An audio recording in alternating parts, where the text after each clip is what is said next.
ज्यांच्याकडे पैसा आहे ते डॉक्टर बनणार का? नीट पेपरफुटी प्रकरणावर अमित ठाकरेंचा संताप. देशभरात प्रचंड खळबळ उडवून देणाऱ्या नीट पेपरफुटी प्रकरणावर आता दररोज अत्यंत धक्कादायक माहिती समोर येते.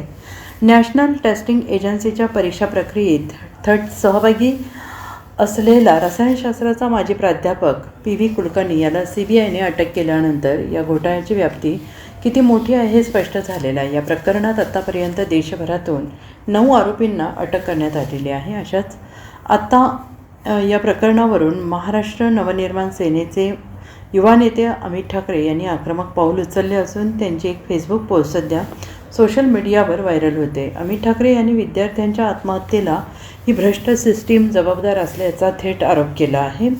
अमित ठाकरे यांनी फेसबुकवर पोस्ट करत म्हटलं आहे की नॅशनल टेस्टिंग एजन्सीच्या भोंगळ आणि भ्रष्ट कारभारामुळे आज देशातील आणि महाराष्ट्रातील 22 लाख विद्यार्थ्यांचे भविष्य अंधारात लोटले आहे. नीट UG 2026ची परीक्षा रद्द झाल्याच्या धक्क्यातून राजस्थान, दिल्ली, गोवा, उत्तर प्रदेश अशा राज्यातून प्रामाणिक विद्यार्थ्यांनी नैराश्यातून आपले आयुष्य संपवलं आहे. ही आत्महत्या नाही तर या सिस्टीमने केलेला अधिकृत खून आहे. वर्षानुवर्ष डोळ्यात तेल घालून दिवसरात्र एक करून अभ्यास करायचा. आईवडिलांनी शेतजमीन विकून किंवा कर्ज काढून क्लासेसची फी भरायची. परीक्षेच्या दिवशी या शिक्षण माफियांच्या मेहरबानीमुळे पेपर फुटतो आणि त्यावर उपाय काय तर परीक्षा रद्द. यापेक्षा अजून किती खालची पाती गाठणार आहे सरकार, असा सवाल त्यांनी उपस्थित केला आहे. Bureau report SBN Marathi, Mumbai.